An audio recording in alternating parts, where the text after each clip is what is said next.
अलीकडील विवादित वक्तव्याबद्दल भाष्य करताना अजित पवार यांनी स्पष्टपणे कबुली दिली आहे। त्या दिवशी माझ्याकडून चुकीचा शब्द वापरला गेला, मला तो शब्द वापरायला नको होता। शहरात बकालपणा नको, स्वच्छता असावी हा माझा उद्देश होता। मी दिलगिरी व्यक्त करतो।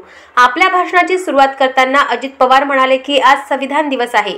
डॉक्टर बाबासाहेब आंबेडकरांनी आपल्याला जगातील सर्वात मोठं आणि भक्कम असं संविधान दिलं, त्यामुळे आपण हा दिवस अभिमानाने साजरा करतो। तर मुंबई ही विविध जाती धर्मांची वेगवेगळ्या प्रांतातून आलेल्या लोकांची नगरी आहे। इथे मोठ्या प्रमाणावर विकास होत आहे। मात्र दुर्दैवाने इथे 26/11चा भयंकर हल्ला झाला। कसाबला फाशी देण्यात आली, पण अनेक निष्पाप नागरिकांनी प्राण गमावले। त्यांचा स्मृतिदिनावर सर्व शहीदांना नमन अजित पवारांनी केलं।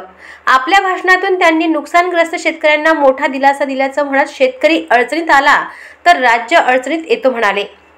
त्याचप्रमाणे लाडकी बहीण योजनेबाबत गैरसमज पसरवले जात असल्याचंही ते म्हणाले।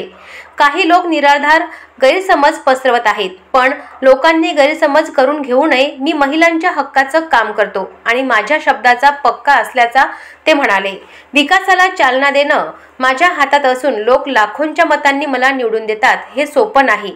लोकांना चांगलं काम करणारा हवा असतो। माझ्या शब्दाला पकडलं जातं, पण मी विकासासाठी कायम प्रयत्न करणार असल्याचंही अजित पवार म्हणाले।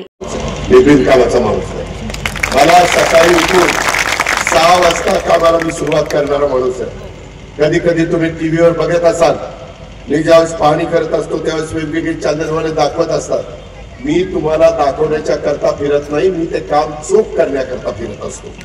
आता त्यांनी काय दाखवू नये तो त्यांचा अधिकार। ही गोष्ट देखील आपण सगळ्यांनी लक्षामध्ये ठेवा।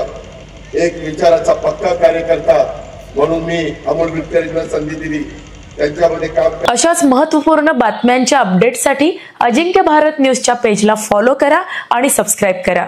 Thank you for watching.